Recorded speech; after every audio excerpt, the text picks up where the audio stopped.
Good evening सर्वांना. बघा आपण काल मराठी व्याकरण चालू केलं होतं. त्यामध्ये आपला फर्स्ट टॉपिक चालू आहे मराठी भाषेचा उगम आणि व्याकरण. यामध्ये आपण भारतातील ज्या प्रमुख 2 प्राचीन लिपी होत्या त्याच्याबद्दल माहिती बघितली. तर त्यामध्ये खरोष्टी लिपी किंवा त्याच लिपीला दुसरं नाव होतं गांधारी लिपी. हिचा आर्यांच्या लिपीशी कुठल्याही प्रकारे संबंध नव्हता आणि ही लिपी प्रामुख्याने आपल्या भारताच्या वायव्य सीमेवर्ती भागात म्हणजे अफगाणिस्तानकडे कांधार प्रांतामध्ये ती वापरली जायची ईशान काळामध्ये. आणि ब्राह्मी लिपी ही मुख्यतः आर्यांची लिपी होती. याच लिपीला पुढे देवनागरी लिपीमध्ये हिचं रूपांतर झालं आणि भारतातील जेवढ्या पण लिपी आहे त्यांची ती जननी मानली जाते. त्यानंतर आपण पाहिलं मग ज्या ब्राह्मी लिपीचं देवनागरी लिपीत रूपांतर झालं. मग देवनागरी लिपी म्हणजे काय असतं? तिला की आपण डावीकडनं उजवीकडे लिहितो. जिच्या डोक्यावर आपण टोपी देतो तिला काय म्हणतो आपण? शिरोरेखा किंवा शिरोरेषा. हिला दुसरं नाव होतं आपलं पाळमुद लिपी. हिच्यामध्ये प्रत्येक ध्वनीसाठी सेपरेट म्हणजे स्वतंत्र ध्वनिचिन्ह असल्यामुळे हिला परिपूर्ण लिपी मानतात. तसंच ह्या लिपीमध्ये लिहिल्या जाणाऱ्या विविध भाषा कुठल्या होत्या? तर मराठी, हिंदी, कोकणी, नेपाळी, संथाळी, सिंधी आणि संस्कृत. तसंच गुजराती, पाली आणि बंगाली यांचा पाया सुद्धा देवनागरी लिपीमध्येच आहे. आणि हे लिपीचा उगम कुठनं झालाय? देवनागरी लिपीमधून. मोडी लिपी म्हणजे आपली जी मराठी देवनागरी लिपी आहे हिला काही काळ मुरड घालून लिहिण्याची पद्धत म्हणून तिला मोडी लिपी आणि तिलाच आपण दुसरं नाव धावलिपी असे सुद्धा म्हणतो. त्यानंतर आपण पाहिलं भाषा म्हणजे काय असतं? आपण आपले विचार जे व्यक्त करतो त्याला काय म्हणतो आपण? भाषा. किंवा 2 व्यक्ती संभाषण करताय तर मग बोलणारा आणि ऐकणारा यांना जोडणारा पूल म्हणजे भाषा. भाषा कौशल्य हे विविध 5 कौशल्यावर अवलंबून होते. त्यामध्ये बोलणे, ऐकणे, वाचणे, लिहिणे आणि आकलन करणे. भाषेमध्ये भाषण आणि लेखन या दोघांचा समावेश होतो.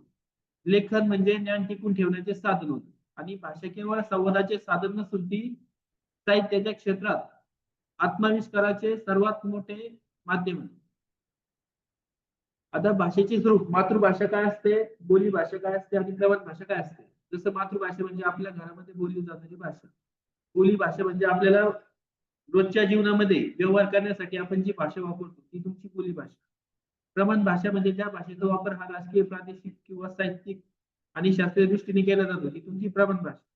आणि आपल्या मराठीच्या इतर बोली आपल्या महाराष्ट्रामध्ये विविध प्रादेशिक विभागामध्ये मराठी थोडीशी वेगळ्या पद्धतीने बोलली जाते. जसं इथं आईराणी सांगितलं की कोकणी, हळबी, नागपुरी, मराठी, डाकी अशा प्रकारच्या भाषा या महाराष्ट्रामध्येच आहे आणि त्या मराठीच आहे. फक्त थोडस त्यामध्ये बदल आहे. आता मुख्यतः भाषेचे 2 प्रकार मानले जायचे. एक हे स्वाभाविक आणि नैसर्गिक, जी की जन्मताच सजीवांनी ती आत्मसात करतो आणि कृत्रिम किंवा सांकेतिक, जी की लिहिलेली असते, जिच्यामध्ये चिन्ह असतात, ती वापरून आपण ती शिकतो असतो आणि नैसर्गिकला पुरावा नसतो. आता मराठी भाषेचा उगम कोणत्या भाषांपासून झालाय तर संस्कृत आणि प्राकृत मधून. आणि भाषा हा शब्द संस्कृत मधल्या भाष धातूपासून बनलेला आहे. यालाच आपण बोलणे किंवा बोलण्याचा व्यवहार करणे असं म्हणतो. लिपी लिपी शब्द हा लिपणे या शब्दावरून रूढ झालेला आहे. हा संस्कृत मधील लिप या धातूपासून बनलेला आहे. लिपी म्हणजे काय असतं? आपण ज्या खुणांनी म्हणजे जे ध्वनी चिन्ह वापरतो चिन्ह त्यांनी लेखन करतो त्यांना म्हणतो आपण लिपी. मग लिपीच्या शोधाने आपल्याला काय शक्य झालं? लेखन. आपण जे लिहितोय ते लिपीमुळेच लिहितोय ना. लिपी सापडल्यामुळे त्याचे ध्वनिचिन्ह आपण वापरून लिखाण करतो म्हणजे लिहितो काहीतरी. आणि मराठी भाषेला वेगवेगळ्या काळातील जी नावे होती प्राकृत मराठी, देशी मराठी. आता मग आपलं मराठी व्याकरणाची पार्श्वभूमी जेव्हापासून आपण मराठी व्याकरण आपल्या व्याकरणकारांनी लिहिलंय त्यामध्ये सर्वात अगोदर लिहिलं होतं 1836 साली गंगाधर शास्त्री फडके यांनी महाराष्ट्र भाषेचे व्याकरण. याच साली दादोबा पांडुरंग यांनी लिहिलेलं आहे महाराष्ट्र भाषेचे व्याकरण. फक्त पहिले मुद्रित मराठी तील व्याकरण कुठले तर ते गंगाधर शास्त्री फडके यांचं होतं. आणि दादोबांनी आपल्या मराठी भाषेसाठी जे योगदान दिलंय त्यामुळे त्यांना आद्य व्याकरणकर्ते आणि मराठी भाषेचे पाणिनी या दोन नावाने आपण ओळखतो. संस्कृत आणि तमिळ ह्या आपल्या भारतातील सर्वात प्राचीन भाषा. संस्कृत आणि प्राकृत पासून आपला मराठी भाषेचा विकास झाला एकदम पाहिला आपण. हे लक्षात ठेवायचे, मराठी भाषेचे पाणी आणि आद्य व्याकरणकर्ते दादोबा पांडुरंग तटकळकर. मराठी भाषेचे शिवाजी कोणाला म्हणायचं? विष्णू शास्त्री चिपळूणकर आणि जॉन्सन कृष्ण शास्त्री चिपळूणकर. मुलांचा याच्यामध्ये थोडासा गोंधळ उडतो कधी कधी. विष्णू शास्त्री चिपळूणकर मराठी भाषेचे कन्फ्युजन होऊन जाते. पहिले मुद्रित व्याकरण त्या लक्षात राहील 1836 सालचं गंगाधर शास्त्री फडके यांचं. आता आपण काल वर्णमाला पण चालू केली होती. त्यामध्ये आपण वर्णमालेमध्ये बघितलं होतं एकूण आपली आधुनिक जी वर्णमाला आहे त्यामध्ये 52 आपले वर्ण आहे. या 52 वर्णामध्ये त्याचं पण वेगवेगळ्या भागात आपण त्याला डिवाइड केलेले म्हणजे विभाजन केलेले. जसं टोटल 14 स्वर, 2 त्याच्यामध्ये स्वरादी होत्या. आपले एकूण व्यंजन होते 34 आणि ते व्यंजन पण वेगवेगळ्या गटात आपण त्याचं विभाजन केलेलं आहे. जसं स्पर्श व्यंजने होते. किती होते स्पर्श व्यंजने आपले? 25. या स्पर्श व्यंजनाला अजून एक नाव आहे वर्गीय व्यंजन. हे लक्षात राहू द्या. वर्गीय व्यंजन. त्यानंतर आपले 4 होते अर्धस्वर किंवा अंत्यस्थ. अर्धस्वर किंवा अंत्यस्थ.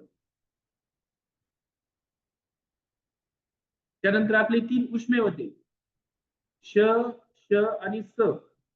या ठिकाणा उष्मे म्हणतात.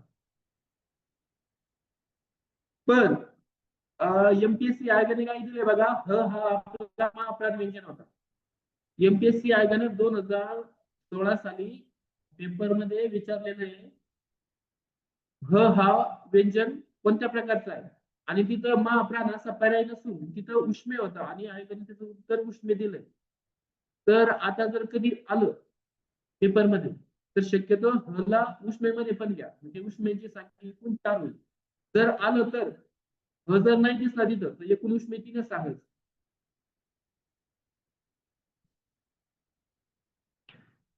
आणि आपण त्याच्यामध्ये स्वतंत्र वर्ण बघितलं होतं एक ळ, त्याला द्रविडियन भाषेमधून घेतलेलं आहे. त्यानंतर व्यंजनांचं आपण वेगवेगळे नाव बघितले होते. व्यंजनांना परवर्ण आणि स्वरांत असं म्हणतात. स्वरांत का बरं? कारण की त्यांना त्यांचा उच्चार पूर्ण करण्यासाठी एखाद्या स्वराची आवश्यकता असते म्हणून त्यांना आपण स्वरांत म्हणतो. म्हणजे त्याच्या शेवटी स्वर येतो. आणि परवर्ण का बरं घेतो? हे परवर्ण का बरं म्हणतात? कारण की व्यंजना त्याला अक्षरत्व प्राप्त होण्यासाठी त्याच्यामध्ये आपल्याला एखादा स्वर मिसळावाच लागतो म्हणून त्याला परवर्ण म्हणतो. म्हणजे जो की दुसऱ्यावर डिपेंड. त्यानंतर आपण बघितले टोटल याच्यामध्ये कठोर व्यंजन किती असतात. त्यानंतर महाप्राण व्यंजन किती, त्याच्यामध्ये अल्पप्राण पण किती, याच्यावर डायरेक्टली प्रश्न येतो. हे पाठ पण पाहिजे. अल्पप्राण किती, महाप्राण किती. त्यानंतर मृदू व्यंजन किती.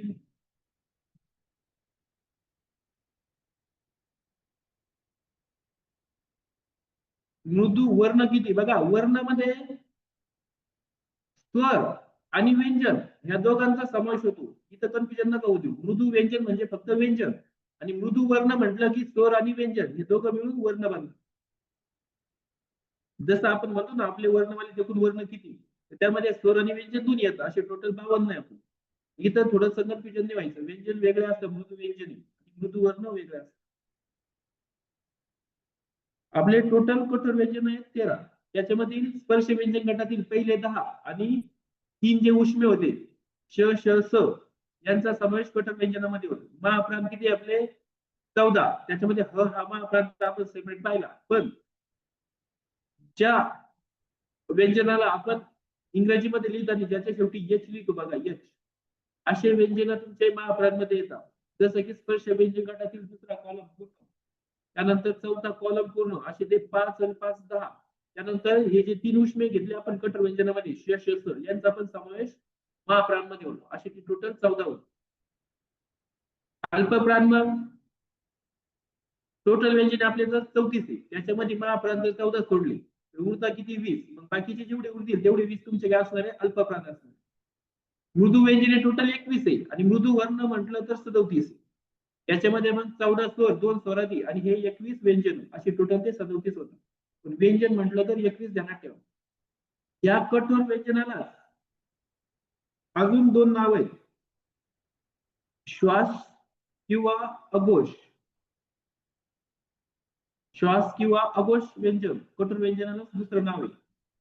आणि मृदू व्यंजनाला अजून नाव आहे नाक किंवा घोष वर्ण. हे नाव पण लक्षात ठेवायचे. जसं टोटल आपले 5 अनुनासिके होते स्पर्श व्यंजन गटातील शेवटचा कॉलम. त्या अनुनासिकेला आपण अजून 2 नावं बघितले. एक होतं तुमचं परस्वर्ण आणि दुसरा होता पंचमवर्ण. परस्वर्ण आणि पंचमवर्ण. इथं पण कन्फ्युजन होऊ देऊ नका. व्यंजनाला परवर्ण म्हणतात आणि अनुनासिकेला परस्वर्ण म्हणतात आणि पंचम वर्ण. पंचम का बर तर ते 5 आहे आणि परस्वर्ण का बर तर आपण अनुनासिके हे अनुस्वराच्या ऐवजी वापरू शकतो. जसं मी काल एक एक्झाम्पल सांगितलं होतं, चंच हा शब्द आहे, याच्या च वर अनुस्वार आहे, तर याच्याबद्दल आपण अनुनासिक वापरू शकतो. जर ते चंचल हे त्र म्हणजे ते न वापरून आपण लिहिलेलं. ही टोटल इथं पॉइंट लक्षात ठेवा.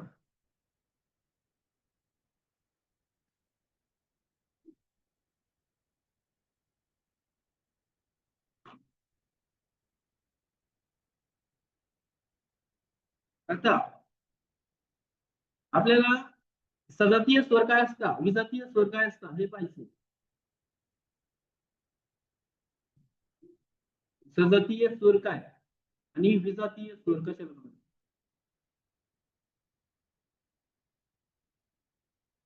बघा, सजातीय स्वर म्हणजे असे स्वर ऱ्हस्व किंवा दीर्घ ज्यांचं उच्चारस्थान हे एकच असतं, म्हणजे एकाच उच्चारस्थानातून निघणारे जे स्वर असतात त्यांना सजातीय स्वर म्हणायचं. आणि अशा आपल्या मराठी मध्ये 3च जोड्या आहेत सजातीय स्वरांच्या. एकाच उच्चारस्थानातून निघणाऱ्या स्वरांना आपण काय म्हणणार आहे, सजातीय स्वर. आणि भिन्न उच्चारस्थानातून म्हणजे वेगवेगळ्या उच्चारस्थानातून निघणारे स्वर त्यांना म्हणायचं विजातीय स्वर. आता विजातीय स्वरांच्या जोड्या जोडे बनवू शकता. तर सजातीय स्वरांच्या जोड्या फक्त 3 आहेत फिक्स. अ आ ई ई आणि उ उ. आपल्याला फक्त एवढ्या 3 जोड्या ध्यानात ठेवायच्या सजातीय स्वरांच्या. बाकी या 3 जोड्या सोडून जेवढ्या पण स्वरांच्या जोड्या बनतील त्या तुमच्या सर्व विजातीय असतात. जसं अ आणि ई मिळवलं तर ही विजातीय स्वर होईल. ई आणि उ मिळवलं तर ही विजातीय स्वर. या 3 जोड्या सोडून द्यायच्या. अ आ ई ई उ उ. या एकाच उच्चारस्थानातून निघणाऱ्या जोड्या आहेत सजातीय स्वरांच्या. आणि ह्या वेगवेगळ्या उच्चारस्थानातून निघणाऱ्या अशा विजातीय स्वरांच्या कितीतरी जोड्या बनतात. बाकीचे जेवढे स्वर आहे असं तुम्ही वेगवेगळ्या स्वर घेऊन बनवू शकता. फक्त या 3 जोड्या तुम्हाला इथं लक्षात ठेवायच्या. ते स्वर या सजातीय स्वरांना जसं आपण बाकीच्या कठोर व्यंजन, मृदू व्यंजन यांना वेगळ्या नाव बघितली किंवा व्यंजनाला वेगळं नाव बघितलं, तसं सजातीय स्वराला सवर्ण असं दुसरं नाव आहे आणि विजातीय स्वरांना असवर्ण हे नाव. इथं कन्फ्युजन होऊ देऊ नका. सवर्ण स्वर किती असं म्हटलं तर या 3 जोड्या लक्षात ठेवायच्या, म्हणजे तुम्हाला सजातीय स्वर लक्षात ठेवायचे. आणि असवर्ण म्हणजे जे वेगवेगळ्या उच्चारस्थानातून स्वर निघतात ते तुमचे विजातीय स्वर म्हणजे असवर्ण.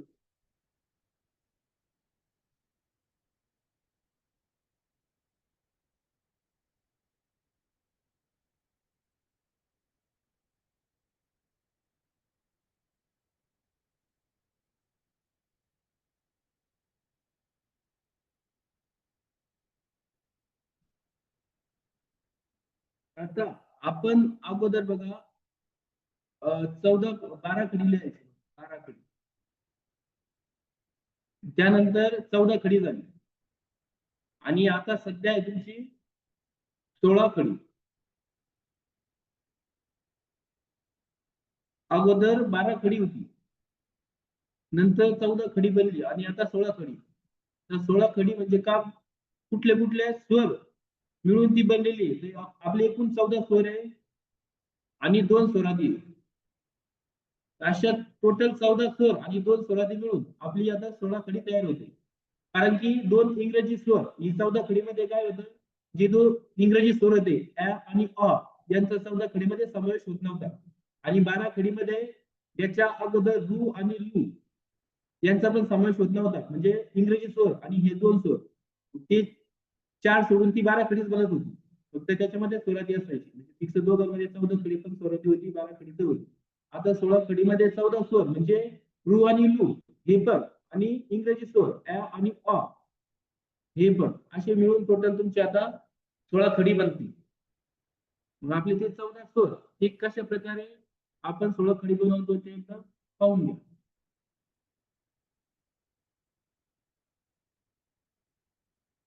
बघा हे आपले 14 स्वर अ, आ, इ, ई, उ,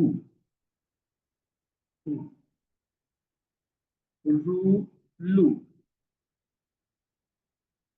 ए, आ, ऐ, ओ, अ,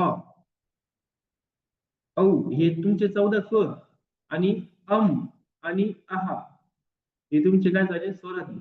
असे टोटल 14 स्वर आणि 2 स्वरादी मिळून तुमची आता 16 खडी बनणार आहे. आता जसं आता ही क आहे या क मध्ये जर आपण अ मिळवलं तर हे पूर्ण उच्चाराचं व्यंजन बनतं क, म्हणजे यालाच आपण अक्षर म्हणतो. आता हे पण आपण पुढे डिटेलमध्ये पाहणार आहे अक्षर कशाला म्हणायचं. पण ही 16 खडी बनती कशी हे लक्षात घ्या. बघा आता आपण फक्त क चीच लिहून टाकू पूर्ण. बघा क मध्ये अ मिळवलं तर पूर्ण त्याला म्हणजे आपण पाय म्हणून लिहिलं नाही क बनलं.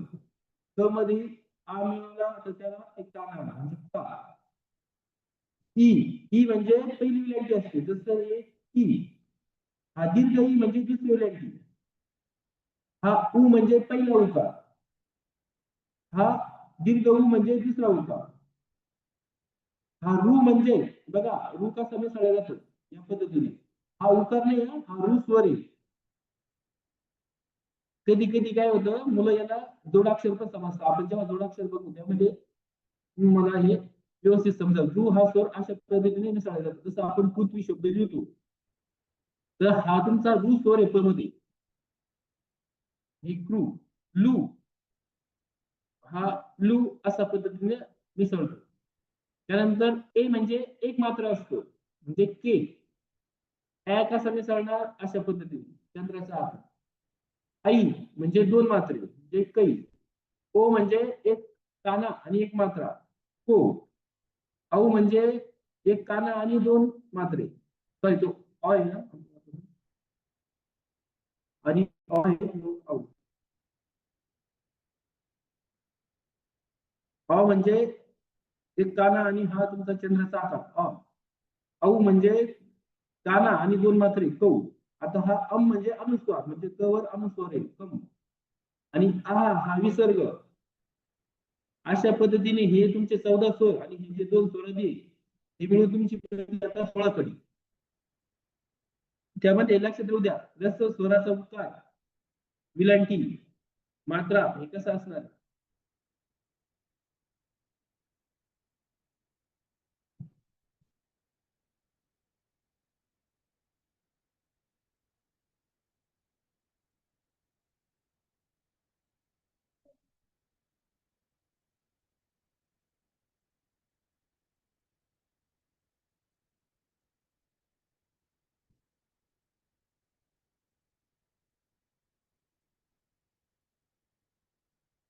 आता आपण जे अनुनासिके बघितले बघा 5 अनुनासिके स्पर्श व्यंजन गणितातील जी 5वा कॉलम होता अनुनासिकांचा त्याला आपण दुसऱ्या नावाने आपल्या ओळखतो परस्वर्ण. आता याला परस्वर्ण का बरं म्हणतात. तर अनुनासिक हे अनुस्वाराच्या ऐवजी वापरले जातात.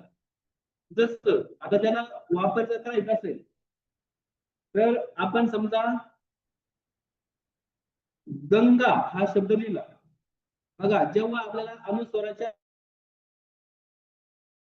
ऐवजी एखादं अनुनासिक वापरायचं असेल तर अनुस्वाराच्या पुढील स्पर्श व्यंजन गटातीलच असला पाहिजे.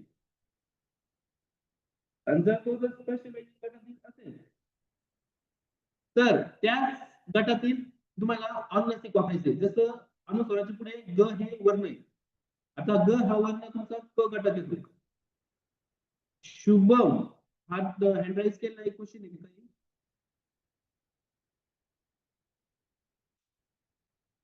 शुभम क्वेश्चन आहे का काही? नाही सर, गलतीन झालाय ते. हे बघा, अनुनासिक लाच आपण दुसऱ्या नावाने ओळखतो परस्वर्ण. परस्वर्ण का बरं? कारण की अनुस्वाराच्या ऐवजी आपण अनुनासिक वापरू शकतो. पण त्यामध्ये पण अनुनासिक आपण कोणत्या सर वर्णाच्या आवाज नाही येतोय. ठिकाणी वापरू शकतो. सर आवाज नाही येतोय. क्लिअर येत नाही का? हो क्लिअर नाही येतोय. सगळ्यांनाच होतोय का तसा?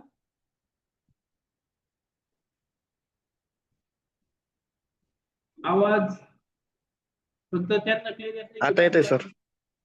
येतोय का? गेलाय. अरे बोलू तर द्या मला.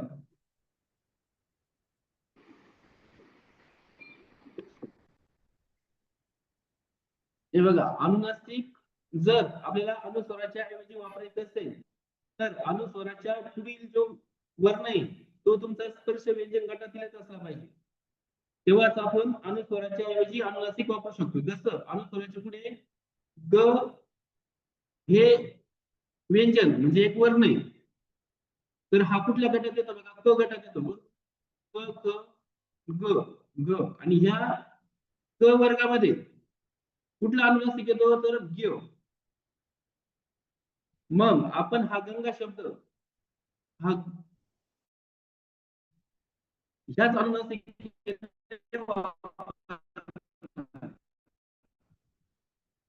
कसला बघा, गंगा स्वराच्या पुढे हे अनुस्वार आहे, त्याच्या पुढे ग हे व्यंजन आलेले आहे. हे कुठल्या गटातील येतं? क वर्गामध्ये येतं. त्याच वर्गातील आपल्याला अनुनासिक वापरायचं असते. जसं मी आता चंचल शब्द काय घेतला आता सांगितलं. चंचल हा शब्द याच्यामध्ये अनुस्वाराच्या पुढे च हे जे व्यंजन म्हणजे वर्ण आलेला आहे तो कुठल्या गटातला येतो? च गटातला. याच्यामध्ये अनुनासिक कुठला आहे बघा? त्र, म्हणजे त्याला न उच्चार होतो त्याचा. तर हेच अनुनासिक वापरून आपण ते हा शब्द लिहू शकतो. बघा, चंचल म्हणजे अनुनासिकाच्या ऐवजी आपण त्या अनुस्वाराच्या ऐवजी अनुनासिक वापरू शकतो. आपल्याला याच्यावरून प्रश्न आलेले असतात खालीलपैकी योग्य अनुनासिक वापरलेला शब्द ओळखा. त्यावेळेस ते समजलं पाहिजे आपल्याला.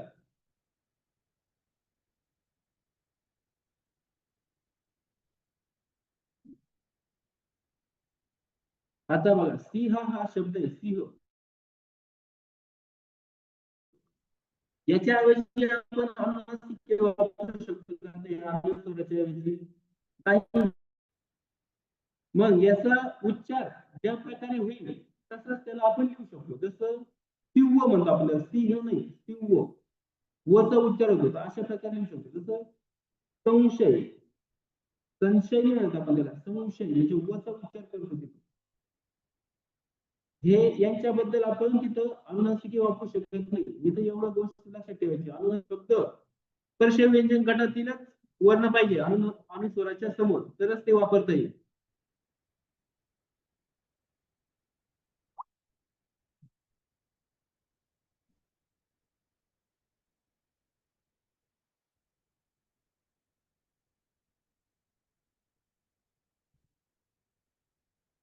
आता थोडं आपण अगोदर याच्यावर आलेले थोडेसे क्वेश्चन घेऊ आणि मग आपण ज्या प्रकारे वर्णानुसार करतो मग त्यासाठी आपल्या ज्या ज्या शब्दाच्या अवयवाचा वापर होतो त्यानुसार त्यांचं वर्गीकरण केलेलं आहे. तर ते आपण आता शेवटला बघू. याच्या अगोदर कालचे वर्णमालेवरचे किंवा आज जे पाहिलं आपण थोडंसं रिव्हिजन त्याच्यावर आपण क्वेश्चन बघा. खाली सर आवाज ब्रेक होऊन राहिला सर.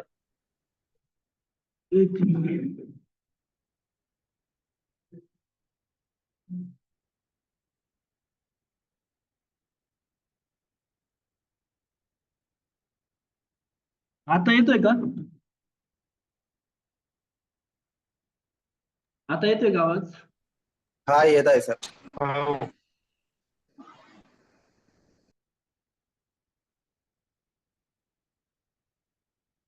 हे बघा, क्वेश्चन बघा, आपण जे वर्णमाला बघितली त्याच्यावर थोडेसे आपण क्वेश्चन सॉल्व्ह करू. खालीलपैकी चुकीचा पर्याय कोणता असं विचारलंय.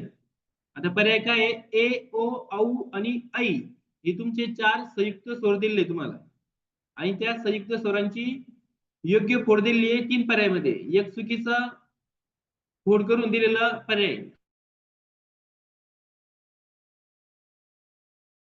तर तो तुम्हाला शोधायचा आहे. कुठला आहे तो सांगा.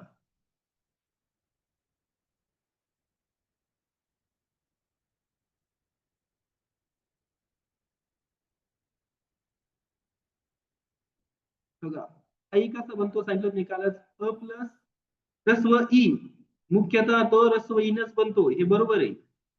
ओ कसा बनतो? अ प्लस ह्रस्व उनी. औ कसा बनतो? आ प्लस दीर्घ उ, हे बरोबर आहे. ऐ कसा बनतो? आ प्लस दीर्घ ई, हे पण बरोबर आहे. हा ह्रस्व उनी बनतो, म्हणून हा पर्याय तुमचा चुकीचा आहे 2 नंबरचा. काल जे आपण संयुक्त स्वर बघितले 4, त्यांची योग्य फोड म्हणजे ते इतर कोणत्या 2 स्वरांपासून बनलेले हे आपण पाहिलं होतं. त्यामध्ये तुम्हाला मी सांगताना सांगितलं होतं, आई हा बनलेला आहे अ प्लस ह्रस्व ई किंवा दीर्घ ई.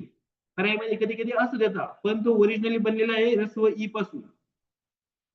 तसंच ओ च सांगितलं होतं मी तुम्हाला, अ प्लस उ किंवा दीर्घ उ, तर तो बनलेला आहे ह्रस्व उ पासून आणि इथं ह्रस्व उ पाहिजे, त्यांनी दीर्घ उ दिलाय, म्हणून हा पर्याय तुमचा चुकीचा आहे. खालीलपैकी मृदू वर्ण कोणता? आता कठोर वर्ण किती होते? 13. एकूण व्यंजन किती आपले? 34.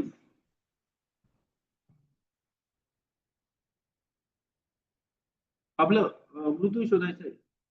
कठोर सोडून द्यायचे, त्याच्यामध्ये मृदू तुम्हाला पकडायचं. टोटल व्यंजन 34 होते, त्याच्यामध्ये मृदू किती सांगितलं आपण? मृदू वर्ण 37 आहे, म्हणजे त्याच्यामध्ये 14 स्वर येणार, 2 स्वरादी येणार आणि तुमचे येणार. त्याच्यामध्ये तुम्हाला हे 13 सोडून द्यायचे कठोर, मग बाकीचे जे उरतील ते तुमचे मृदू. मग याच्यामध्ये बघा, फ हा तुमचा कशामध्ये येतो बघा? कठोर व्यंजनात येतो, बरोबर. प फ स्पर्श व्यंजन गटातील पहिला आणि दुसरा कॉलम. मग हा तुमचा येईल का मृदू मध्ये? नाही, तुम्हाला मृदू ओळखायचं सांगितलंय. थ, त आणि थ हे पण स्पर्श व्यंजन गटातील पहिली आणि दुसरा कॉलम मध्ये येतो, मग हा पण तुमचा कठोर आहे, मृदू मध्ये येणार नाही. त पण बघा, त थ आधी ऑलरेडी आलाय, थ आणि त दिलाय, मग उरला कुठला तुमचा ब, स्पर्श व्यंजन गटातील तो तिसरा आणि चौथा कॉलम मध्ये बघा, ब भ या प्रकारचा. ब हा तुमचा मृदू मध्ये आलेला आहे. तुम्हाला योग्य उत्तर असणारे 3 नंबर. त्यानंतर शिवाय स, यांना काय म्हणतो आपण? उष्मे महाप्राण स्वतंत्र की अर्धस्व.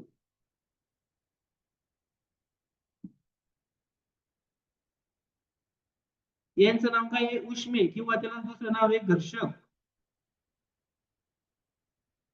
यांना आपण महाप्राण मध्ये पण घेतो. हा पर्याय थोडासा वेगळा होऊ शकतो कधी कधी, कारण की महाप्राण मध्ये पण याचा समावेश होतो. पण जर असा पर्याय मध्ये आला तर तुम्ही उत्तर त्याचं उष्मेच देणार. जर उष्मे नसतं मग तुम्ही त्याला महाप्राण म्हणू शकता. पण जर दोन्ही आले तर तुम्हाला तिथं उष्मेच उत्तर द्यावं लागणार, उष्मे किंवा घर्षक, दोन्ही पैकी एक नाव. आहा ह्या 2 वर्णांना काय म्हणतो आपण? स्वरादी म्हणतो, बरोबर. अनुस्वार म्हणतो का फक्त? स्वर म्हणतो का? व्यंजन म्हणतो का? नाही, स्वरादी म्हणतो.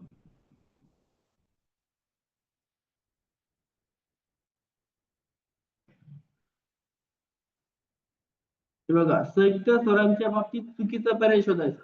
परत एकदा त्याच्यावर क्वेश्चन आलेला, म्हणजे आपण अगोदर पाहिलं. आता इथं पर्यायामध्ये केव्हा केव्हा असं पण दिलेलं असतं पर्याय, अ प्लस ह्रस्व ई किंवा दीर्घ ई, हे तुमचं बरोबर आहे. अ प्लस ह्रस्व उ किंवा दीर्घ उ, हे पण बरोबर आहे. आई कसा बनतो? आ प्लस ह्रस्व ई किंवा दीर्घ ई, हे पण बरोबर आहे. चुकीचा शोधायचा सांगितला. ए प्लस उ किंवा ई असं येईल का? आ प्लस उ किंवा दीर्घ उ, अशा प्रकारची त्याची विग्रह आहे, म्हणजे ह्या 2 स्वरांपासून तो बनतो. हे चुकीचं आहे तुमचं 4 नंबरचं. तुमचं उत्तर पाहिजे 4 नंबर.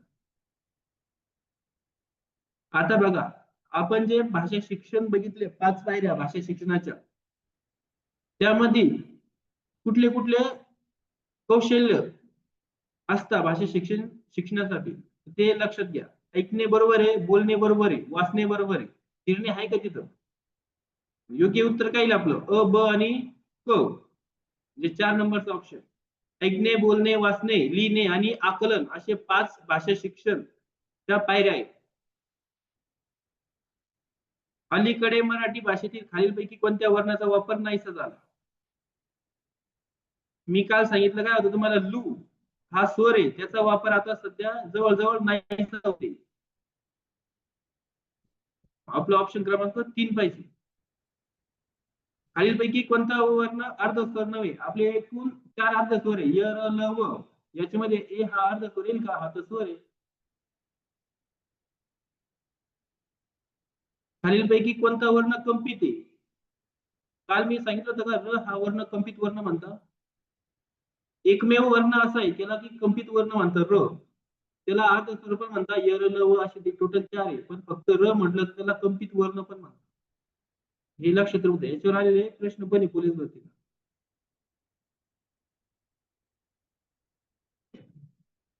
इंग्रजी स्वरांची जोडी सांगा कुठली आहे आणि ऑ, हे तर सिंपल आहे. त्यानंतर ई, ए, रू हे स्वर कसे? बघा, ई आणि रू रस होता आहे, पण ए रस्व येतो तुमचा, तो तर संयुक्त स्वरामध्ये येतो. मग हा पर्याय तुमचा येईल का? नाही. ए एकटा संयुक्त स्वर आहे, पण ई, रू हे तर तुमचे रस्व स्वर आहे, मग तो संयुक्त येईल का? फक्त नाही. आणि हे तर दीर्घ स्वर मध्ये येतच नाही, म्हणजे याचा विषय. मग हे कुठले असतात? तुमची विजाती आहे, जी आपण आज पाहिली. 3च जोड्या असतात सजातीय स्वरांच्या, अ, आ, ई आणि उ, रस्व आणि दीर्घ. या सोडून बाकीचे जेवढे स्वर असतील तेवढे तुमचे विजातीय. मग हा पर्याय इथं योग्य लागू होईल, विजातीय स्वर. संयुक्त स्वरांचा गट ओळखायचा, ए, ऐ, ओ, औ, फक्त ह्या पर्यायामध्ये तो दिलेला आहे. आता हे स्वतंत्र उभा दंड असणारी व्यंजने वगैरे आपण आधी बघू कुठली असतात. स्वतंत्र उभा दंड असणारी व्यंजने, अर्धी होऊ न शकणारी व्यंजने कुठली कुठली? हे बघा, स्वतंत्र उभा दंड असणारी व्यंजने 3 आहे, ग, न आणि श. बघा, यांचा हा जो दंड आहे उभा, हा सेपरेट आहे, कुठं जोडलेला आहे का? तो नाहीये, स्वतंत्र आहे. मग असे शब्द ध्यानात ठेवायचे. याच्यासाठी तुम्ही गणेश नाव ध्यानात ठेवा, म्हणजे तुम्हाला लगेच हे 3 व्यंजन लक्षात राहतील. गणेश, ग, न, श असं. इथून तुमचे स्वतंत्र उभा दंड असणारी व्यंजने. मध्ये उभा दंड म्हणजे जसं आपण बघा फ लिहितो, बघा फ अशा प्रकारे लिहितो, मग हा मध्ये दंड आहे, किंवा क लिहितो, हा मध्ये दंड आहे. अशी व्यंजने तुम्हाला शोधायची ज्याच्यामध्ये मध्यभागी दंड असणार आहे. हे सेपरेट आहे, स्वतंत्र उभा दंड. यांचा कुठं जोडलेला आहे का? ते नाही. अशी हे 3 आहे, हे 2 पेक्षा जास्त आहे. तुम्ही त्याला शोधू शकता कुठले कुठले.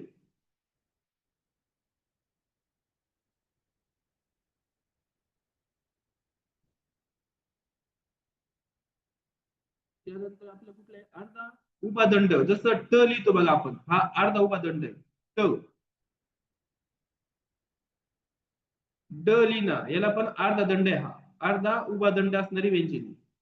हे तुम्ही पर्यायवरून लगेच शोधू शकता, तिथं पाठ करायची गरज नाही, फक्त समजून घ्या अगोदर. स्वतंत्र दंड म्हणजे ज्याचा कुठंच जोडलेला नाहीये तो. अर्धा दंड म्हणजे बरोबर मधोमध येणार. असे ते इथं हे 2च आहे सध्या कॉपी मध्ये दंड असणारे. कॉपी शब्द ध्यानात ठेवला तर तुम्हाला क आणि फ लक्षात येईल. पण अर्धा होऊ शकणारी आता खूप सारी येतील. ट, ठ, ड, ढ पण येईल, असा अर्धाच आहे त्याला दंड. आणि जो कंपित वर्ण सांगितला मी तुम्हाला, र, हा वर्ण असा आहे की ज्याला कुठलाही दंड नाहीये. बघा, कुठला दंड दिसतोय का? अशी वाटी आहे, असं आहे. याच्यामध्ये दंड आहे का? उभा नाही, किंवा मध्ये नाही, किंवा अर्धा पण नाही. मग हा दंडरहित वर्ण म्हणतात र ला. कंपित वर्ण पण आणि दंडरहित वर्ण पण कुठला? र. या 2 गोष्टी इथं ध्यानात राहू द्या. आता आपल्या ह्या पर्यायानुसार लक्षात घ्या, स्वतंत्र उभा दंड कशाला आहे? ग ला आहे. मला सेपरेट आहे का? स ला आहे का? छ ला आहे का? नाही. छ चा तर अर्धा दंड दिसतोय, असा ट ठ लिहिला तसा छ चा आहे, असा छ. हे तुमचे उभ्या दंडाला जोडलेले असणार.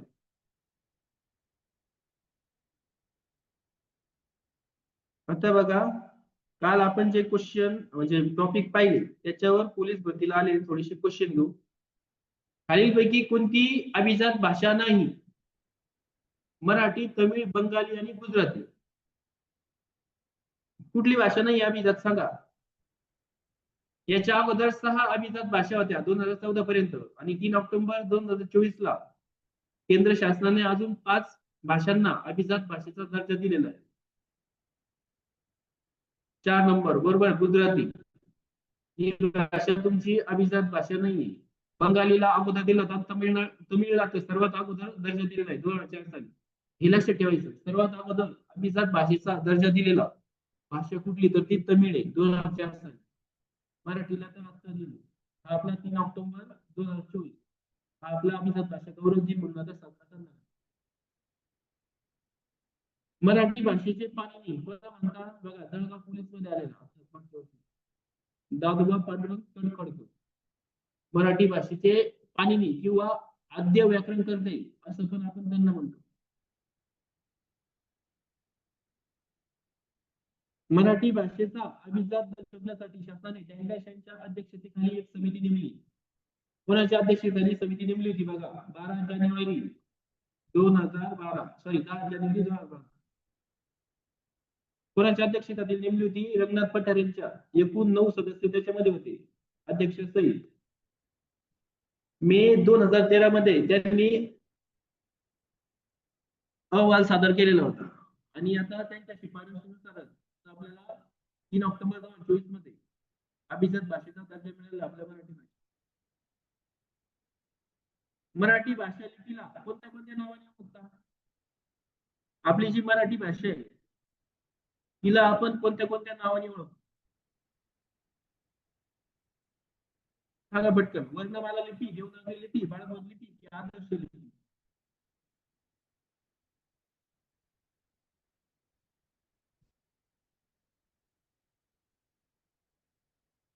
मराठी लिपी आपण मराठी भाषा देवनागरी लिपीत लिहितो ना, आणि देवनागरी लिपीला काय म्हणतो आपण? बाळमामा लिपी. मराठी भाषा लिपीला ह्या 2 नावाने ओळखलं जाईल. ब आणि क बरोबर 2 नंबरचा ऑप्शन.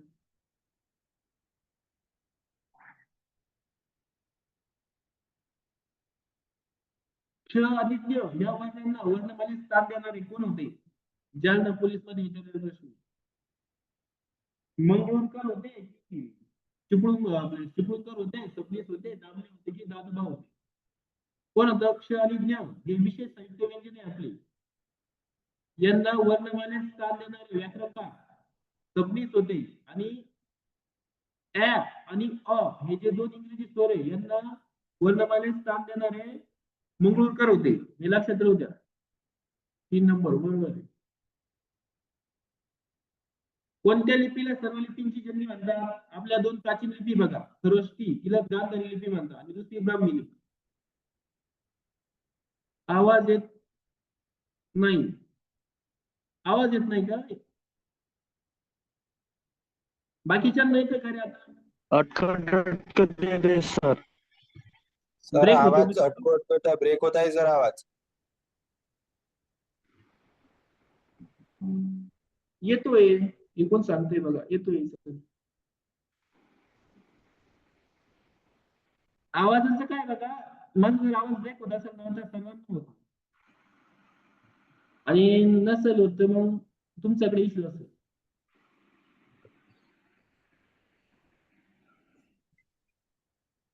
तीन नंबर ब्राह्मी लिपी बरोबर. भारतातील जेवढ्या पण लिप्या आहेत त्यांची जननी कोणाला म्हणतात? ब्राह्मी लिपीला.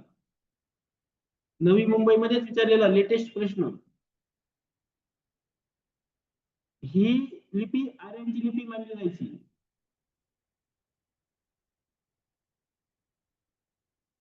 आता सांगितलं अर्धा दंड असणारे पण अर्धी होऊ न शकणारी व्यंजने.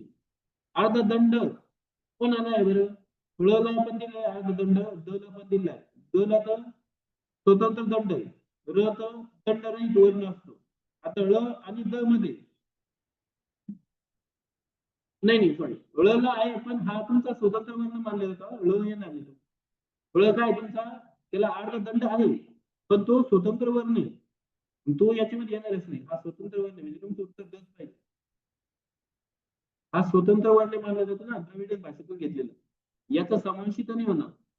तो तुमचा उत्तर असणार आहे द, अर्धा दंड असणारे व्यंजन. र तर दंड रहित आहे, द तर स्वतंत्र दंड असणार वर्ण. तुमचं उत्तर द पाहिजे.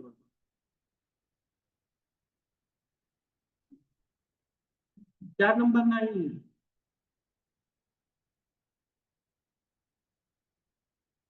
ग हा स्वतंत्र दंड असणारा वर्ण आहे.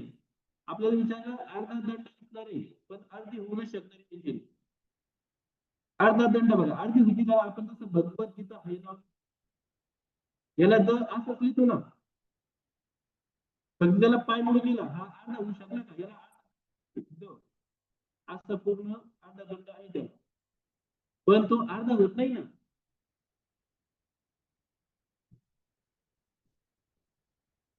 हे द आहे तिथं. रू वर्णाचे थांबा, आता उच्चार स्थान नाही घेतलं आपण अजून, ते घ्यायचं. इथं सांगा खालीपैकी कोणतं स्वर नाही. उ अ ए आणि ग हा काय तुमचा व्यंजन आहे, इथं सिंपल विचारलेलं. आकार विल्ले मांडणे बाकी आपल्या अजून, ते पण पाहिजे. ऍ आणि अ हे आदत्त स्वर, आदत्त स्वर म्हणजे इंग्रजी स्वर. हे पण नाव द्या मित्रांनो, आदत्त स्वरांना इंग्रजी स्वर पण नाव आहे दुसरं. ऍ आणि अ हे इंग्रजी स्वर घेण्याची शिफारस कोणी केली, आता सांगितलं मी तुम्हाला, अरविंद मंगळूरकर यांनी. शोधणे संयुक्त व्यंजने त्याची शिफारस सबनीसांनी केली होती. ह्रस्व स्वर कोणता नाही, ह्रस्व स्वर किती होते आपले 5. याच्यात ह्रस्व स्वर कोणता नाहीये,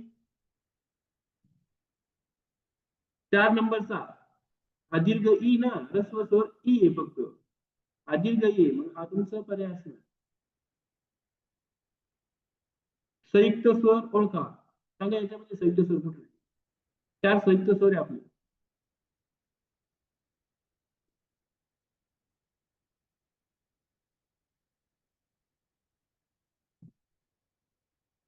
चार संयुक्त स्वर आहे, त्याच्यामध्ये कुठला नाहीये बघा. अ हा तुमचा ह्रस्व स्वर मध्ये येतो, आ दीर्घ स्वर मध्ये येतो, ई पण दीर्घ स्वर मध्ये येतो, ओ काय तुमचा संयुक्त स्वर आहे, ए आई ओ आणि औ असे तुमचे 4 संयुक्त स्वर आहे. संयुक्त स्वर का पण म्हणतो आपण, कारण की हे इतर 2 स्वरांचे मिळून बनलेले. बघा कालच मी म्हटलं तुम्हाला, मूळ वर्णमाला असा शब्द आला तर एकूण वर्णांची संख्या किती सांगायची. मूळ वर्ण मराठी वर्णमालेत एकूण वर्णांची संख्या किती होती, 50 होती, 48 होती, 52 होती की 47 होती.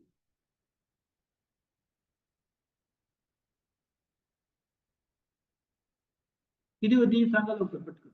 50, 47, 48 की 52.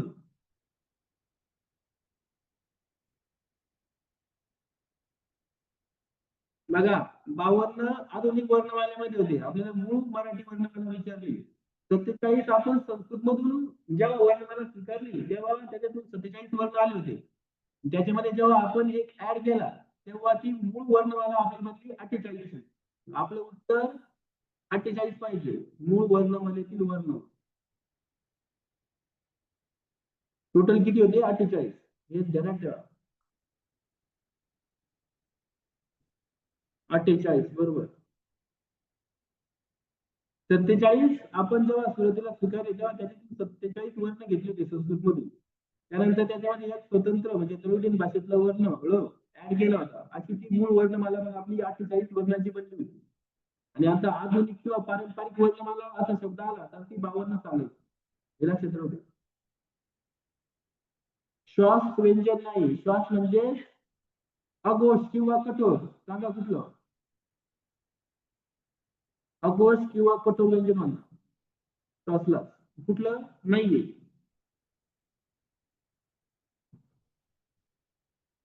खालीलपैकी कोणते वर्ण श्वास किंवा अघोष किंवा कठोर नाही. 2 नंबर च आणि छ. मला सांगा कठोर व्यंजन कोणते असतात तुमचे, स्पर्श व्यंजन गटातील पहिला आणि दुसरा कॉलम. मग क ख पहिल्या दुसऱ्या कॉलम मध्ये येतात, हे तुमचे कठोर आहे.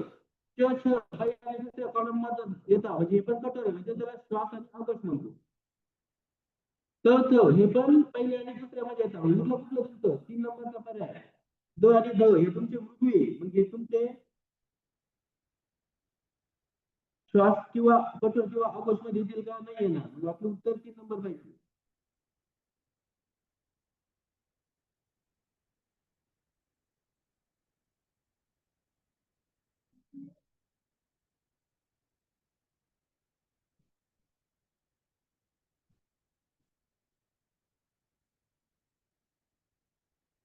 माझा आवाज येत नाही असं खूप जणांना होतंय, पण बाकीच्यांना काही आवाज येतोय ना. आता ते काही माझ्याजवळ पुढे बसलेले आहे कोणी जे उत्तर देत आहे ते.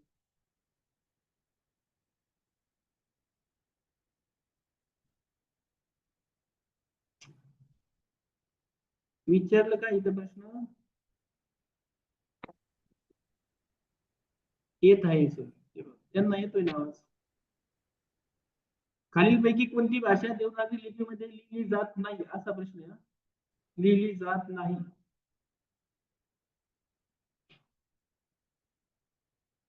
कोणती भाषा आहे ती देवनागरीमध्ये लिहिली जात नाही. नेपाळी लिहितो आपण, कोकणी लिहितो, हिंदी पण लिहितो, कन्नड म्हणजेच कानडी भाषा ही आपण देवनागरी लिपीत लिहित नाही. आपला ऑप्शन क्रमांक 4 पाहिजे उत्तर. 4 नंबर बरोबर आहे. देवनागरी लिपी असणाऱ्या भाषा कोणत्या? ज्या भाषांची लिपी देवनागरी अशा कुठल्या कुठल्या भाषा आहेत?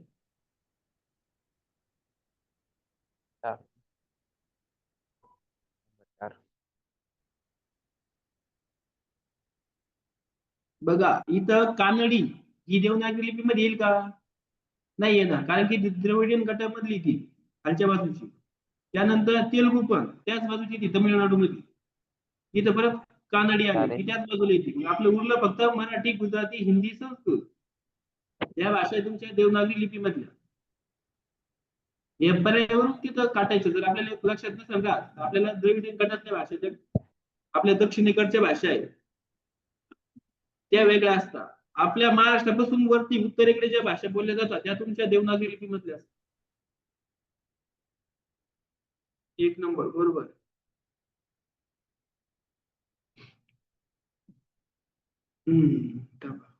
कशाची ही भाषा वर्ण याचं नाही. हा प्रश्न बघा धाराशिव मध्ये आलेला आहे मागच्या वर्षीचा. मराठी भाषा खालीलपैकी कोणत्या भाषेपासून विकसित झालेली? इंग्रजी संस्कृत, संस्कृत प्राकृत, कानडी हिंदी आणि संस्कृत मराठी.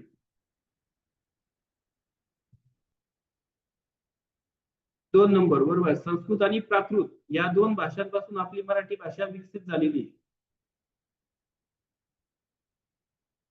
2. ळ हा वर्ण खालीलपैकी कोणत्या प्रकारातला आहे? मूर्ख नाही थांबा. हा नंतर घेऊ, आपल्याला घ्यायचं आहे. भाषा म्हणजे काय असतं? बोलणे, लिहिणे, वाचणे, सॉरी विचार व्यक्त करण्याचे साधन की संभाषणाची अडचण. भाषा म्हणजे काय आपलं कालच पहिला सेंटेन्स होता, आपण भाषा टॉपिक पाहिला तेव्हा. विचार व्यक्त करण्याचे साधन म्हणजे काय असतं? भाषा.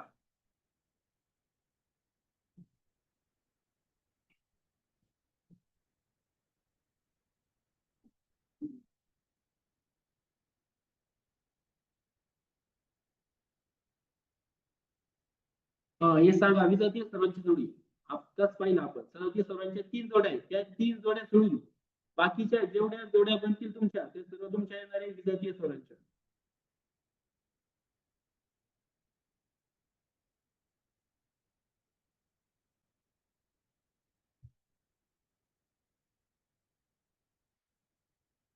एक नंबर बरोबर. बघा अ, आ, इ, ई आणि उ, ऊ या तुमच्या सजातीय स्वर आहेत.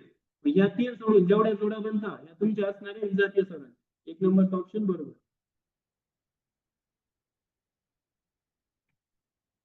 याला नाही. बघा ज्या व्यंजनांचा उच्चार हा नाकाद्वारे होतो त्यांना काय म्हणतात? आपण जे अनुनासिके बघितले बघा, अनुनासिके. या अनुनासिकाचा उच्चार जेव्हा आपण करतो तर तो थोडासा नाकातूनही होतो. म्हणून इथं हे लक्षात राहू द्या, ज्या व्यंजनाचा उच्चार नाकाद्वारे होतो त्यांना अनुनासिके म्हणतात. आणि त्याचे दुसरे नाव पण ते परस्वर्ण आणि पंचमवर्ण का म्हणतात ते तर सांगितलं होतं. आता हे पण लक्षात ठेवू द्या, यांचा उच्चार हा थोडासा दाखवून होतो. म्हणून त्यांना नाव अनुनासिके म्हणतात. 3 नंबर बरोबर. जोडाक्षर अर्धस्वर सांगा. खालीलपैकी कोणते व्यंजन अर्धस्वर नाही?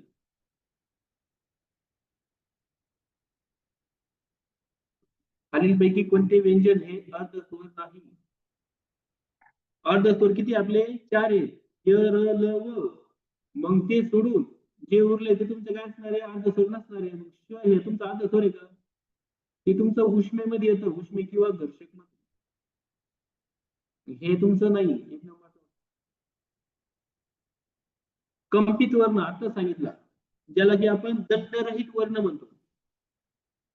र हा वर्ण तुमचा कंपित वर्ण आहे, ज्याला तुम्ही दंडरहित वर्ण पण म्हणता. त्याला स्वतंत्र उभा दंड नाहीये किंवा अर्धा दंड पण नाहीये किंवा मध्ये दंड असणारा वर्ण पण नाहीये.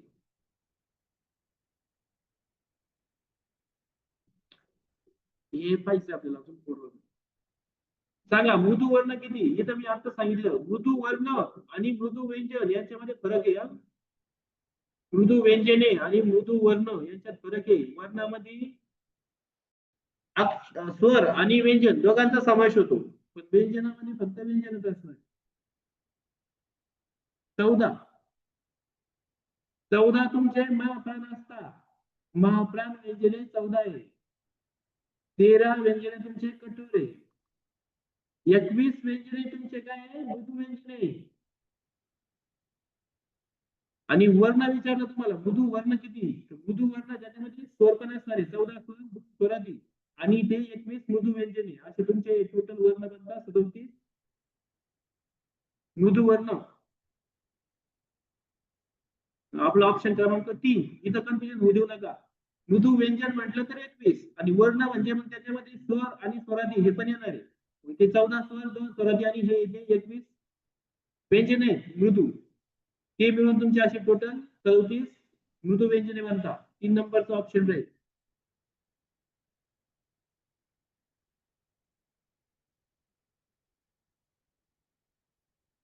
चला खालीलपैकी कोण संयुक्त स्वर कोणते? 4 संयुक्त स्वर हे कुठले कुठले ते सांगा पटकन.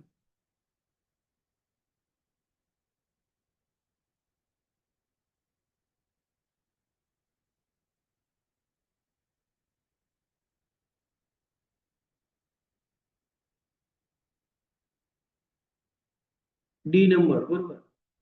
ए ऐ ओ औ हे तुमचे काय 4 संयुक्त स्वर आहेत. ते आपलं डी नंबरचं उत्तर बरोबर असणार.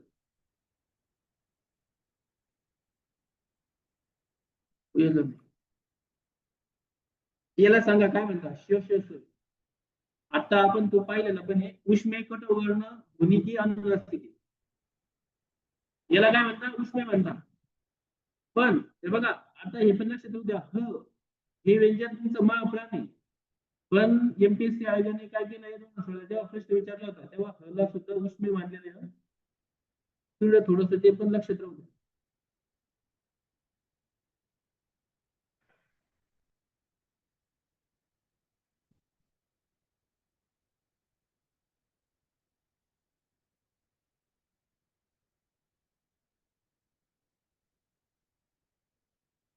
चला मराठी व्याकरणात वर्णमालेमध्ये एकूण स्वर किती आहे? आता येतं सिंपल येतं. मराठी वर्णमालेत एकूण महाप्राण किती? आताच पाहिलं आपण, आता पूर्ण डिटेल. महाप्राण किती?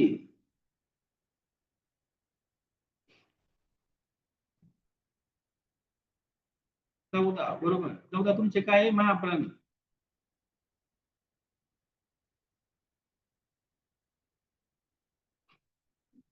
मी मराठी भाषेचा शिवाजी असे कोणी म्हटले? कोण आहे मराठी भाषेचे शिवाजी?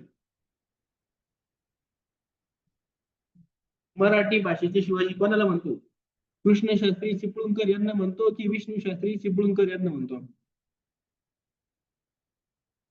2 नंबर बरोबर. विष्णू शास्त्री चिपळूणकर हे मराठी भाषेचे शिवाजी आणि मराठी भाषेचे जॉन्सन म्हटलं तर कृष्णशास्त्री चिपळूणकर आहे. आपलं ऑप्शन 2 बरोबर.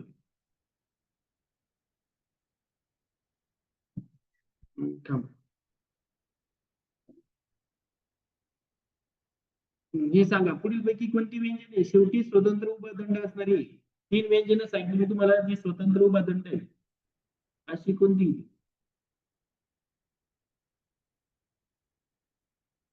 2 नंबर. ओके. गणेश असे 3च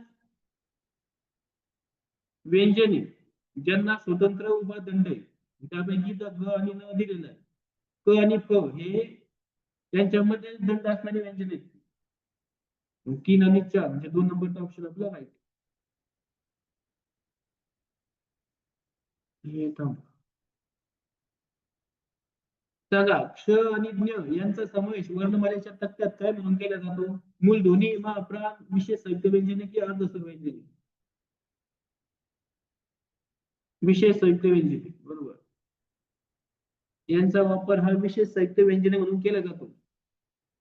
सबनीस या व्याकरणकारांनी या दोघांना वर्णमालेमध्ये स्थान द्यायची शिफारस केली. हे क्वेश्चन होते तुमचे त्याच्यावर. आता अक्षर म्हणजे काय? जोडाक्षर कसं ओळखायचं? द्वित कशाला म्हणायचं? हे पाहू आपण.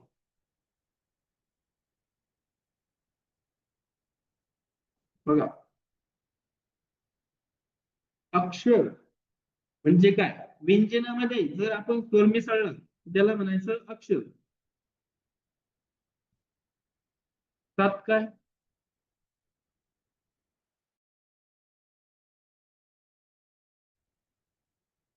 अक्षर कशाला म्हणायचं? व्यंजनामध्ये जर जसं बघा क हे व्यंजन आहे याच्यामध्ये जेव्हा मी अ हा स्वर मिसळतो तेव्हा ते काय बनतं क म्हणजे आपण त्याला पाय मोडून लिहत नाही. हे काय झालं तुमचं अक्षर. हे लक्षात राहू द्या. अक्षर कशाला म्हणायचं?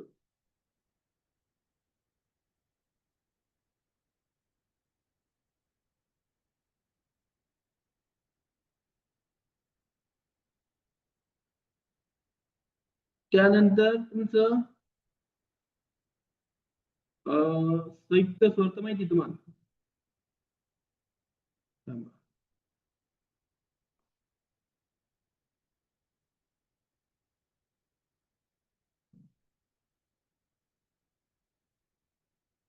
संयुक्त स्वर कशाला म्हणायचं? दोन स्वर एकत्र आले तर त्यांना म्हणायचं संयुक्त स्वर. जसं स्वर प्लस स्वर तुमचा काय बनतो असतो संयुक्त स्वर. याचं उदाहरण काय देता येईल तुम्हाला? ए ऐ ओ औ हे तुमचे काय आहे? 4 संयुक्त स्वर आहे. हा ए कसा बनलेला आहे? अ प्लस ई प्लस ओ यांनी बनलेला आहे. हे काय झाले? स्वर प्लस स्वर म्हणजे तुमचं हे संयुक्त स्वर बनलंय. हे लक्षात ठेवायचं. याच्यावर पण प्रश्न आले. स्वर प्लस व्यंजन काय बनतं? अक्षर बनतं. स्वर प्लस स्वर संयुक्त स्वर बनतं.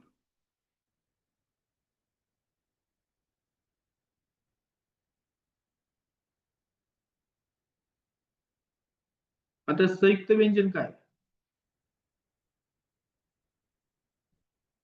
संयुक्त व्यंजन म्हणजे दोन किंवा दोन पेक्षा जास्त व्यंजन आणि स्वर यांचं मिळून काय बनतं तुमचं संयुक्त व्यंजन बनतं. दोन किंवा दोन पेक्षा जास्त व्यंजन आणि त्याच्या शेवटी स्वर.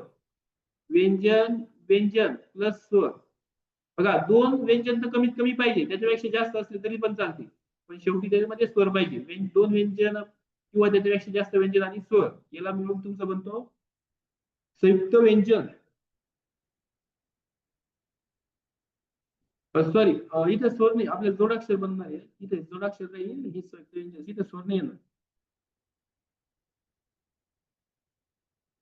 स्वर मिसळला किती जोडाक्षर बनतं? जसं बघा क्ष आणि ज्ञ याला जर आपण पाय मोडून लिहिला तर हे संयुक्त व्यंजन, आणि क्ष आणि ज्ञ हे जर पाय मोडून नाही लिहिले तर हे काय असतात?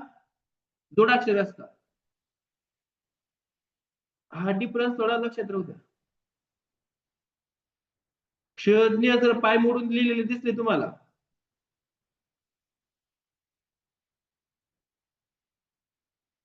तर त्यांना म्हणायचं संयुक्त व्यंजन. आणि जर त्यांच्यामध्ये पाय मोडलेला नसेल म्हणजे त्यांच्यामध्ये शेवटी स्वर आलेला असतो म्हणून आपण त्यांना पाय मोडत नाही ना. व्यंजनाला जर अक्षरत्व प्राप्त करायचं असेल तर त्याच्यामध्ये आपल्याला स्वर मिसळावाच लागतो. इथं हे त्यानंतर उद्या थोडं व्यंजन व्यंजन आणि मग जर स्वर आला तर ते जोडाक्षर बनत. तर क्षज्ञ तुमचे जोडाक्षर आहे आणि संयुक्त व्यंजन म्हटलं की क्ष आणि ज्ञ आहे, त्यांचा पाय मोडलेला आहे म्हणजे त्याच्या शेवटी आपण स्वर नाही मिसळलेला. द्वित्त काय असतं?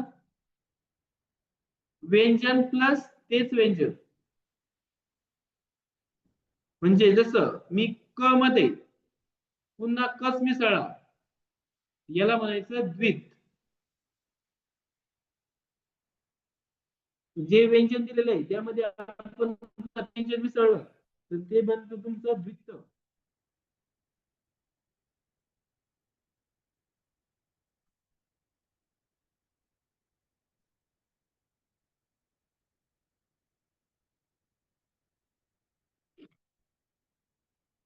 या 5 गोष्टी लक्षात राहू द्या. अक्षर, संयुक्त स्वर, संयुक्त व्यंजन, जोडाक्षर आणि द्वित्त.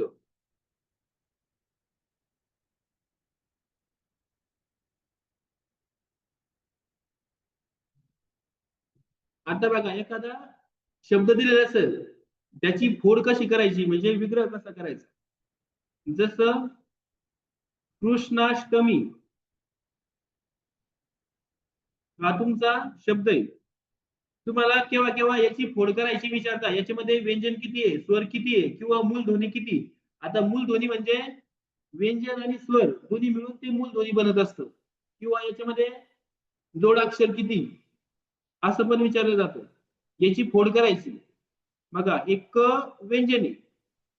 याच्यामध्ये हा जो क्रू लिहिलाय मी तुम्हाला अगोदर सांगितलं हा तुमचा काय असतो रू हा स्वर असतो. हा रू स्वर आहे. त्यामध्ये नंतर षटकोनाचा.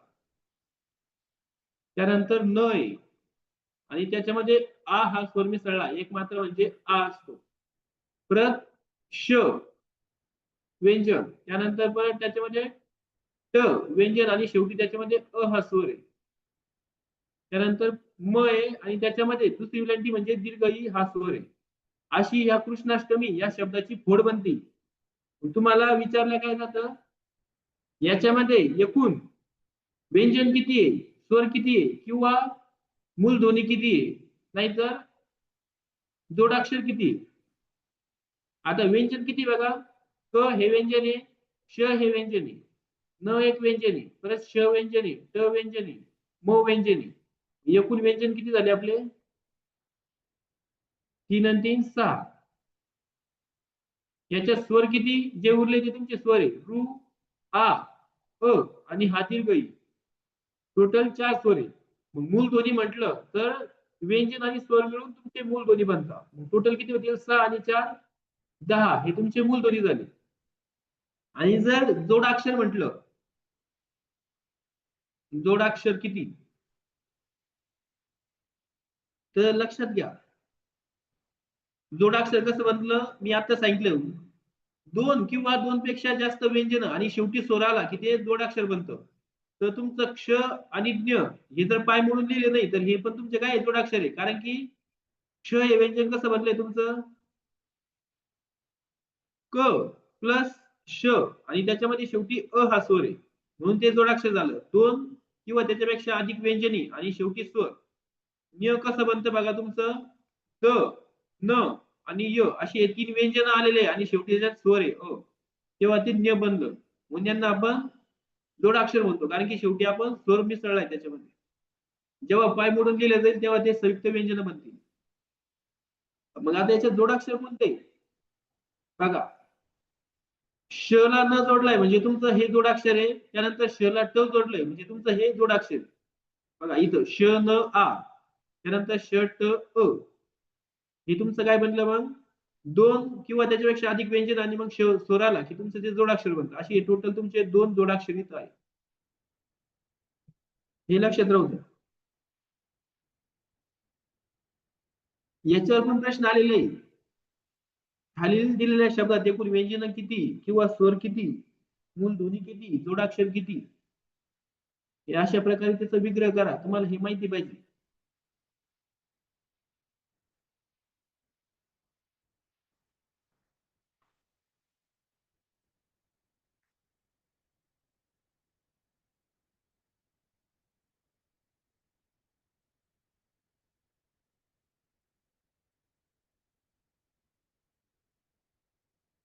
आता आपण पाहणार आहे आपला शेवटचा टॉपिक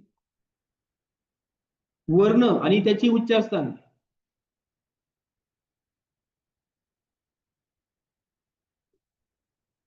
याच्यावर सुद्धा खूप सारे प्रश्न आलेले आहे आणि हे लक्षात ठेवायचे आहे. इतकं हार्ड नाही ते लक्षात ठेवणं. आपल्याला वर्णमाला लक्षात आहे, हे लगेच लक्षात येईल. बघा, लक्षात कसं ठेवायचं? कंठ्य, तालव्य, मूर्धन्य, दंत्य आणि ओष्ठ्य. बघा, हे नाव का बरं दिले या वर्णांना? कारण की आपण जी ध्वनी वापरतोय मग त्यासाठी जे आपल्या शरीरातले भाग किंवा अवयव यूज होत आहे त्याचे नाव ह्या ध्वनीला म्हणजे त्या वर्णाला दिलेले असतात. त्यानुसार त्यांचे गट केलेले.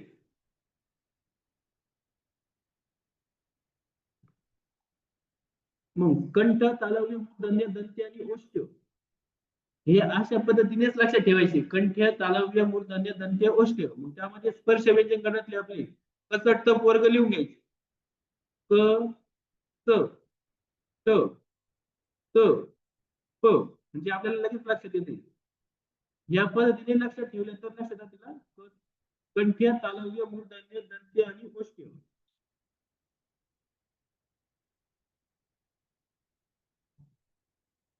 मग याच्यामधील पूर्ण तुम्ही लिहू शकता 5 5 5.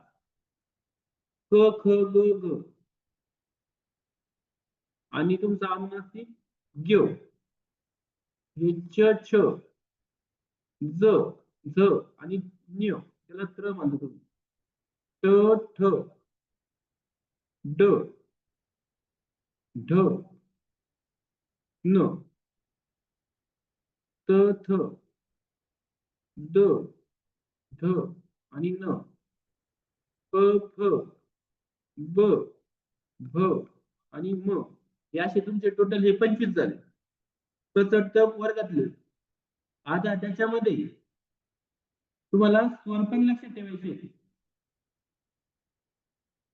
कंठ्यामध्ये अ आणि आ हे स्वर वापरले जातात. तालव्यामध्ये ई आणि ई. इथून ए मध्ये 2 सोडून द्यायची, डायरेक्टली ओष्ठीमध्ये यायचं. उ आणि उ. अ, आ, ई, ई आणि डायरेक्टली शेवटला ओष्ठीमध्ये यायचं. उ आणि उ. हे तुमचे 2 स्वर. त्याच्यानंतर बाकीचे जे उरलेले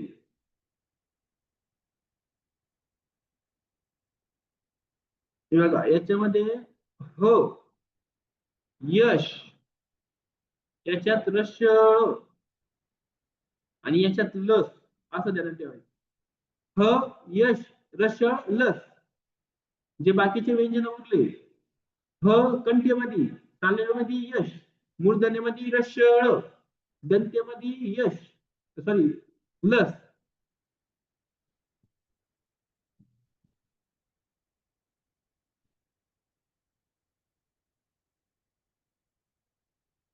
हे ध्यानात ठेवा असे. त्यानंतर आता तुमचे अजून गट केलेले, त्याच्यामध्ये कंठ्य प्लस ओष्ठ्य मिळून तुमचा कंठ्योष्ठ बनतो. कंठ प्लस ओष्ठ्य मिळून तुमचा बनतो कंठ्योष्ठ. नंतर कंठ्य प्लस तालव्य दोघा मिळून बनतं कंठ तालव्य. आणि एक आहे तुमचा सेपरेट दंतोष्ठ, जो की व आहे फक्त त्याच्यामध्ये. व हे व्यंजन येणार दंतोष्ठ. आणि एक असतो तुमचा नासिक्य, त्याच्यामध्ये हा अनुस्वार येतो.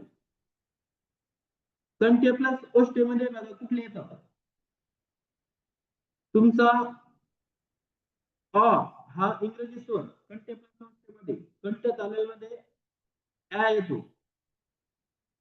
कंठ्य प्लस ओष्ठ्य म्हणजे कंठ्योष्ठ, कंठ प्लस तालव्य म्हणजे कंठ तालव्य. आणि ज्याच्यामध्ये जे उरले तुमचे संयुक्त स्वर कंठ तालव्यामध्ये ए आणि ऐ आणि कंठ्योष्ठमध्ये ओ आणि औ. हे लक्षात राहू द्या. आता लू आणि लू हे दोन बाकी राहिले फक्त स्वर. लूचा समावेश होणार तुमचा दंत्यमध्ये आणि लूचा समावेश होतो तुमचा मूर्धन्यमध्ये. बस एवढं ध्यानात ठेवायचं. आता काही गोष्टी ध्यानात नाही राहणार. एक अम झाल्यानंतर हा बाकी ना आपला तो हा बाकी राहील. हा तुमचा कंठ्यामध्ये येणार. ही तुमची वर्णांची उच्चार स्थानानुसार नावे. कंठ्य तालवी मूर्धन्य दंत्य ओष्ठ्य कसं टप ध्यानात ठेवायचं त्यानुसार ते 25 लिहून घ्यायचे. त्यानंतर जे आपल्या सदती स्वरांच्या जोड्या आहेत ती अ आ इ ई उ ऊ त्या कशा लक्षात ठेवतात. अ आ इ ई पहिल्या कंठ आणि तालवीमध्ये लिहून घ्यायचं. डायरेक्टली गोष्टीमध्ये यायचं उ ऊ लिहायचं.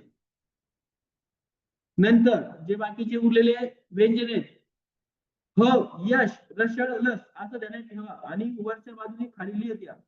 कंठ्यामध्ये ह, तालव्यामध्ये यश, मूर्धन्यामध्ये रषळ आणि दंत्यमध्ये लस.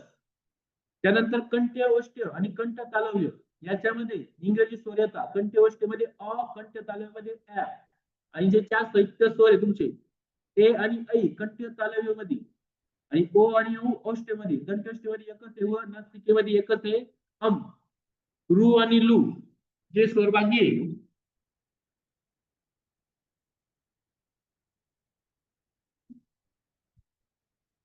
ते तुमचे येणार आहे मूर्धन्यमध्ये रू आणि दंत्यमध्ये लू. एवढं होतं आपल्या या टॉपिक. आपला आकार विल्यम मांडणी बाकी आहे. ते तुम्ही जे इंग्लिश मध्ये अल्फाबेटिकल ऑर्डर वापरता का त्यानुसार असतं ते इतकं हार्ड नाही. आता थोडा वेळ झालाय आपल्या जास्त मला दुसरा क्लास आपण थांबू इथं. हे लक्षात राहू दे ह्या पद्धतीने ते नक्कीच लक्षात येतं आपल्याला. आपण थांबून घेऊ इथं.